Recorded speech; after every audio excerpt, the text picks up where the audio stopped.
Hi, and welcome to the Wise Fish Chess Academy this beautiful Friday. And it's once again the GCT 2025 Superbet Classic in Romania. And today we are looking at a game of round 6 between Alireza Firouzja and Gukesh D. Now, this was a very excruciating game, and you'll see how Firouzja actually played some of his best chess so far in this event. So the game went e4, e5, knight c3, knight c6, bishop c4, typical of the Italian game Gioco piano variation. Gioco piano, basically the Italian name for the same. So bishop c5, c3, pretty standard stuff until this moment. Knight f6, d3, and this is very common actually at the top and even lower levels. This system is just very well known. Nand has played this a lot in his peak time. So we have a6, we have bishop g5 pinning the knight to f6, d6, knight b to d2, and usually this knight goes to f1, and then optionally to e3 or to g3, and then with ideas of at f5 or h5, and then the knight on f3 sometimes goes to h5, and maybe also supports in the center when white finally decides to play the break in the center with e4.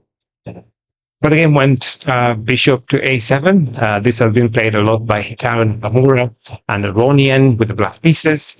Then a4 is played, basically undermining the pawn b5 bit. Knight goes e7, and this is a bit risky, allowing just a different structure on the king side, and that's exactly what Alireza does immediately. So he takes bishop times f6, pawn times f6, then castles. For many players, they might worry to castle here in light of rook in g8, and then a lot of pressure on the on the g file, with ideas like bishop coming to h3, combining with the rook, and interesting ideas of maybe f5, knight coming to g6, f4, and x4. All those are possibilities in this position. But for now, the game went knight g6, which is following the plan of what we have just looked at. Knight going to either h4 or supporting a pawn on h going to h4. So strikes in the center, undermining the bishop on a7. We need to be careful about this bishop, and that's why actually Firouzja blocks it immediately, because that bishop silently helps an attack on the king side, and you find that you cannot actually move the pawn on f3 when required. And that's why many teams will see that white has to play the silent move king h1 to allow for some expansion or to challenge the black attack on the king side. So what happened after d4? h5 as expected. Rook to e1, knight goes to f4, knight goes to g1, and again that's what we expected. That's a little late. Of course, now this rules out the knight going on g3 because the pawn on h5 is quite advanced. And this was an idea from the world champion that it's going to attack anything that comes to block that way and get all these pieces there. The king is in the center, however much it looks a bit stable, but this is a dangerous place to play from. So c6, and then knight goes to the center, e3, and of course you can see he just wants to challenge the pawn on h4. If black doesn't play it immediately, then he will not get a chance to play it after, because knight will sit on h4, blockading the pawn and having a very, very firm hold on in the f5 square. But also the knight on h4 protects the pawn on g2. So it's more like a multi-purpose move at the moment. Knight e3 also at this moment also holds the knight, the g2 pawn for now. So yeah, interesting game coming our way. So d5, the decide to block the center open. I think this is risky because the king is right in the center, and it means that he has to think of maybe castling abruptly or step into play moves like king to f1, which are exactly not very comfortable spaces for the king. Maybe just because the white doesn't have the dark squared bishop, so the king may be safe for now. So e times d5, pawn times d5, bishop goes to f1. It's a good move because again holds on the g2 square. Just have to be careful. If rook came to g8 and knight h3 check was possible, then the pawn f2 will fall with a fork in check, and maybe the queen or any other piece that is loose around that area. So you just have to be careful about this whole setup. That's why king h1 sometimes comes in as very handy. So the case decides to expand the center, blockading and preventing any more advance. But that also shuts down this bishop completely from this file, the f1 a7 file. But rather he can now, just move the bishop to b8 and create more pressure on the h2 b8 diagonal. So of course, knight goes to h4. We have already looked at that. The target is the square here, and of course, you can see if he plays this knight, then f3 becomes possible because the bishop is blockaded. And this is the problem for black. Position looks stable, but he does not have a very good way to actually, improve his position and get something better from the game. So bishop e6 is played, a stable move, just holding the center and developing the bishop. C4 was played. Now C4 is a very, very tricky move.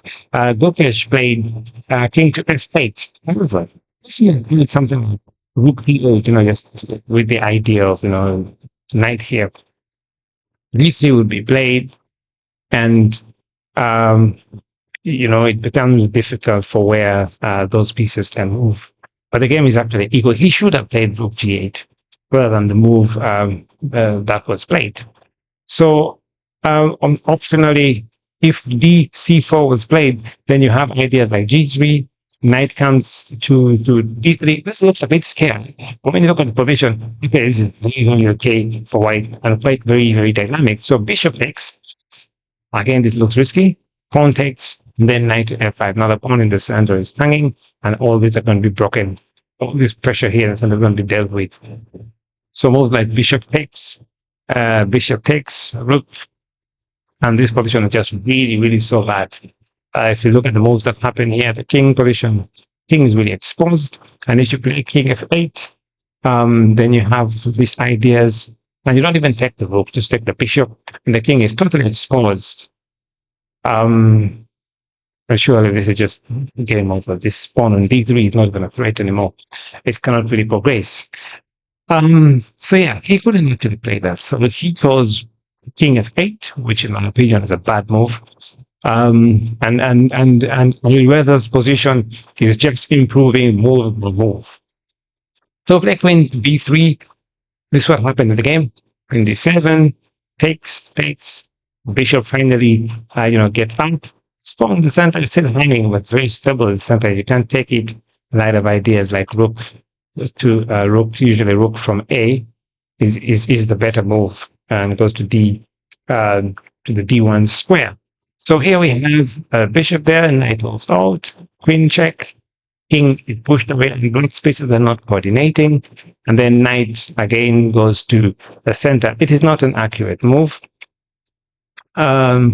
Better was bishop times f5, queen check, and it's a more stable position.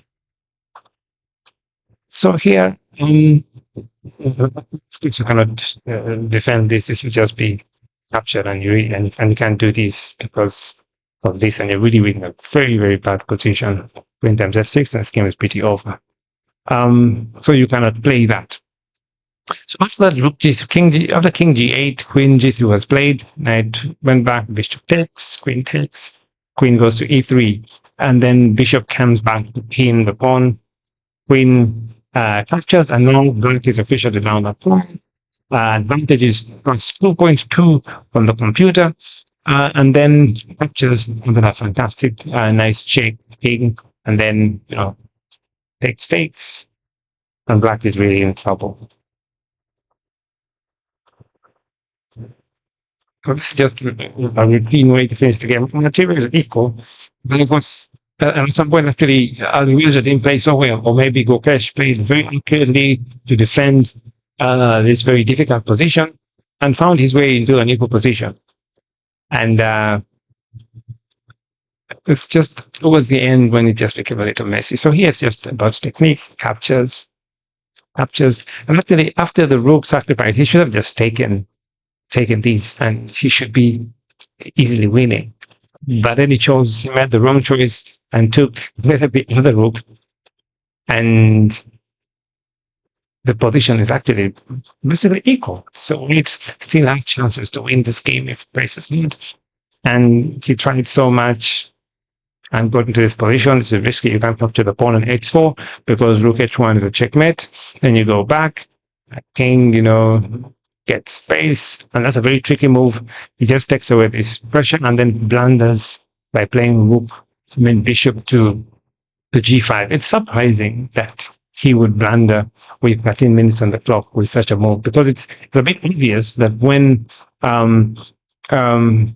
rook goes down, there's not much you can do in the position. Because if you play g6, they just wait and your bishop has to move away, and then you lose the pawn. And this is actually what happened. But let's just go back a bit. If you played, for example, after that, if you decided to play this check immediately, then king takes, and we can just play the both through. Takes, then takes, and then you have rook check, and you have to defend. And this is just very easy. Rook h8, and the king has to move away. And you capture the bishop. So even that, you cannot play. So it was just a terrible blunder. To maintain the position without the blunder, he should have played after rook takes. He had very many moves. Bishop to a1 is one of them, and many others. But where he played, he has to be really careful. For this game, maybe say this is a draw, but it's not easy to find that draw on the board. So this will happen. Typical happen. But if you played bishop e5, this is also stable, similar to a1. Whatever happens here, you can hold this position comfortably. If you played bishop d8, that's also wrong, because rook will just, attack the pawn same way. King goes back, rook attacks the bishop keeps being pushed away, then king goes forward. And now you are denied this check. And because you denied the check, you can do so. You play move like bishop to c3, and then the check happens. You can't move away from the pawn. Then the rook attacks the bishop, and then rook check, and there's no way to prevent the queen from from happening. So the game was looking really bad. Now, if you played now, this game is finished. So in the game, maybe. If this is what happened in the game actually, and then bishop, and here it was routine finish. And then he actually gives up. The pawn, it's not necessary, but he still did it anyway. It was, I don't know. If he had played, let's say, bishop d6, again, still that is losing. So rook d7 is played in this position. So how the game went, it just went on like this, and then the technique is very interesting. When king goes to f7, then black is in the form of zugzwang, and the bishop is in a position where it can be attacked. Double attack, and then the separate on this side. So bishop tries to move away from a position where it can be attacked. But look at the technique. Rook attacks bishop, bishop goes down, rook attacks bishop, bishop goes there, rook attacks bishop, so it's running out of squares. And if he had played bishop here, there's still now king e8, and then the bishop falls. So he couldn't do that. So he had to move away. And let's see if he had played e6. What would happen if he plays bishop to d6? Still the same thing would happen, and he would lose the bishop. So it becomes very hard for him to play a fine good move. So he played bishop to f4. Then rook attacks. He has to prevent rook h4, and rook goes down, and this is lost because now the king can't move. If it comes up, then it's a check. The bishop has to fall. There's no way to actually stop the check. There's no way the king has to move. And if he plays bishop anywhere, let's say here, the check is going to happen, then bishop goes down, and then it's just a waiting move for a mate in one. So unfortunately for Gukesh, he got into the setup and lost the game. But a big ups to Firuza Alireza, played very well and a very, very instructive endgame that we have seen, which gave him the point and is back in a very good place in this VCT standings after round 6. Thank you once again for watching and viewing. Don't forget to subscribe, like, and share with your friends. Have a great day. Bye bye.